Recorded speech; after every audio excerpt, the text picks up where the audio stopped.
تحریک شناخت کے بانی رضاکار اعظم معراج کا ایک کھلا خط۔ اہل وطن کے نام کراچی،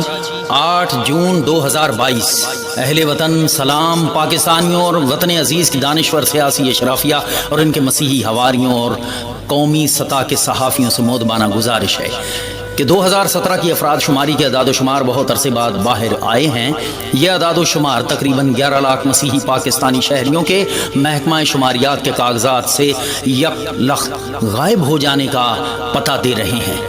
جس کا ثبوت محکمہ شماریات کے ماضی کے اعداد و شمار دے رہے ہیں۔ 1951 سے 1998 کی افراد شماری کے اعداد و شمار میں مسیحوں کی آبادی بتدریج بڑھ رہی تھی۔ 1951 میں مسیحی آبادی مجموعی پاکستان کی آبادی کا 1.39%، 1961 میں 1.42%، 1972 میں 1.45%، 1981 میں 1.55%، 1998 میں 1.59%۔ اس حساب سے محتاط اندازے کے مطابق 2017 کی افراد شماری میں یہ تعداد مجموعی آبادی کا 1.82% ہونی چاہیے تھی، جبکہ 2017 کی افراد شماری کے اعداد و شمار یہ انکشاف کر رہے ہیں کہ مسیحوں کی آبادی بڑھنے کی بجائے گھٹ کر پاکستان کی مجموعی آبادی کا 1.27% ہو گئی ہے۔ اس جمع تفریق سے یہ ثابت ہوتا ہے کہ کسی بھی وجہ سے مسیحوں کی آبادی تقریباً 11 لاکھ کم ہو گئی یا کر دی گئی ہے، جبکہ اس دوران نہ تو اجتماعی ہجرت، اجتماعی نسل کشی یا تبدیلی مذہب کا کوئی اتنا بڑا واقعہ رونما ہوا ہے۔ اسی طرح شیڈیول کاسٹ 1951 میں مجموعی آبادی کا 1.19%، 1961 میں 1.18%،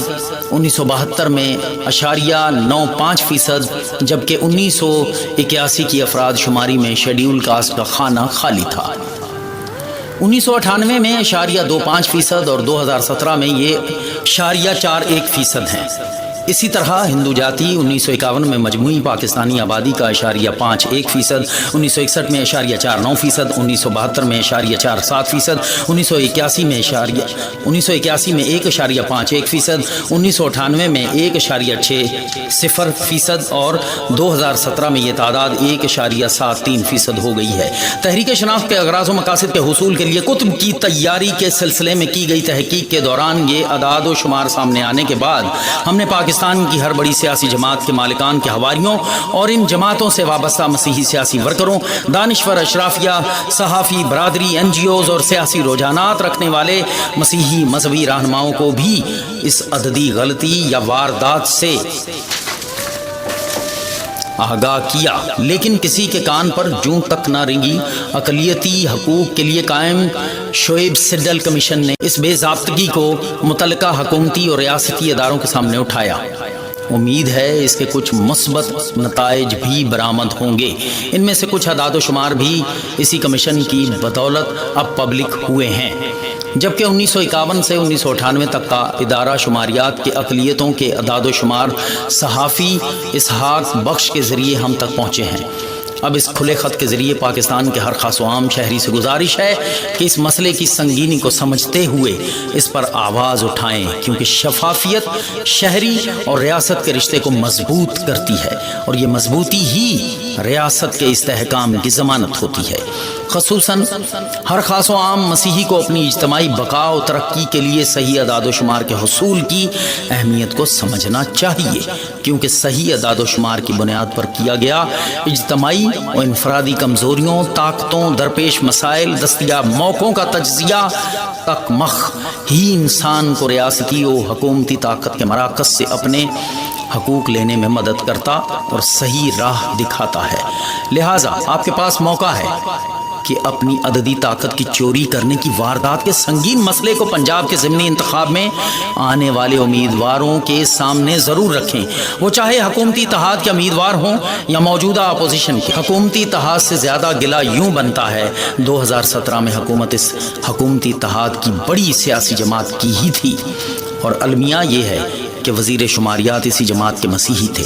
اور اسی جماعت کے ایک ہندو اقلیتی رکن اسمبلی اسٹینڈنگ کمیٹی برائے شماریات کے چیئرمین تھے، ان سے یہ ضرور گلا کریں اور سوال پوچھیں کہ وہ کیا حالات تھے جس میں بقول شاعر احمد سلمان کبھی تو بیعت فروخت کر دی، کبھی فصیلیں فروخت کر دی، میرے وکیلوں نے میرے ہونے کی سب دلیلیں فروخت کر دی، وہ اپنے سورج تو کیا جلاتے، میرے چراغوں کو بیچ ڈالا، فرات اپنے بچا کے رکھے، میری سبیلیں فروخت۔ اور پھر کل کی حکومت اور آج کی اپوزیشن سے بھی یہ سوال بنتا ہے، خصوصاً اس جماعت کے مسیحوں سے، کہ آپ پچھلے 4 سال حکومت میں تھے، آپ نے ہماری اس 11 لاکھ جیتے جاگتے انسانوں کی جان بوجھ کر یا غلطی سے ہوئی سرکاری کاغذات میں چوری کا ازالہ کیوں نہیں کیا؟ اور مسیحی NGOs، سیاسی جماعتوں کے راہبروں سے بھی ضرور پوچھیں، جب یہ 11 لاکھ کا قافلہ لٹ رہا تھا تو آپ سب کیا کر رہے تھے؟ پنجاب کی 20 نشستوں پر ضمنی انتخابات بہت اچھا موقع ہے، کیونکہ مسیحوں کی عددی طاقت کا مرکز ہی پنجاب ہے، اور الیکشن کمیشن کے تازہ اعداد و شمار کے مطابق مسیحوں کے پاکستان بھر میں مجموعی 17,08,288 ووٹوں میں سے تقریباً 14 لاکھ ووٹرز پنجاب میں ہی ہیں۔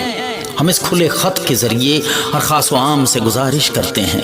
کہ اس مسئلے کی سنگینی کو سمجھتے ہوئے اس پر آواز اٹھائیں۔ آخر میں ایک بار پھر سینٹ، قومی اور صوبائی اسمبلیوں اور مینارٹی کمیشن میں بیٹھے مسیحوں اور مسیحوں کے نام پر مسیحوں کے حقوق کے حصول کے لیے بنی سیاسی جماعتوں، NGOs اور سیاسی رجحانات رکھنے والے مذہبی ورکروں سے دست بدست گزارش ہے، خدا را اس حقیقت کا ادراک کریں کہ سیاست اور عددی طاقت کا چولی دامن کا ساتھ ہے۔ آپ کی پہلی ترجیح صحیح اعداد و شمار کا حصول، ان میں شفافیت لانا، انہیں اپنی کمیونٹی تک پہنچانا، اور ریاستی اور حکومتی اداروں میں اعداد و شمار پر پہرا دینا ہونی چاہیے، اور ان اعداد و شمار کے بارے کمیونٹی میں پھیلے ابہام و شکوک پیدا کرنے کی بجائے انہیں دور کرنا ہونی چاہیے۔ آئیں مسیحوں کے لیے ان کے آبا کی سرزمین پر ان کی فکری، شعوری، تعلیمی، معاشی، سماجی، معاشرتی، علمی، مذہبی، تہذیبی اور سیاسی ترقی کے حصول کے لیے انہیں شکوک و شبہات کے سرابوں سے نکال کر شفافیت اور سچ کی بنیاد پر درست